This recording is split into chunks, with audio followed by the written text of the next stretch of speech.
गाने तो ऐसे अच्छे अच्छे निकालते हैं, ज्यादा जादू जी पे गाना निकालते हैं। अब थोड़ा सा न्यूज में मैंने सुना था कि उनको ऊपर हमला हो रखा है। नहीं नहीं कुछ नहीं हुआ है।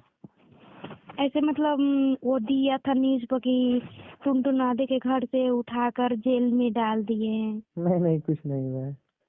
मतलब हम पढ़े थे तब, मतलब वो नंबर मिला ना, तो मैं सोचू पता कर लूँ। ऐसे तो मतलब अच्छे गाने गाते हैं, मतलब इस गाने में तो कोई शिकायत नहीं है, कोई प्रकार की दिक्कत नहीं है।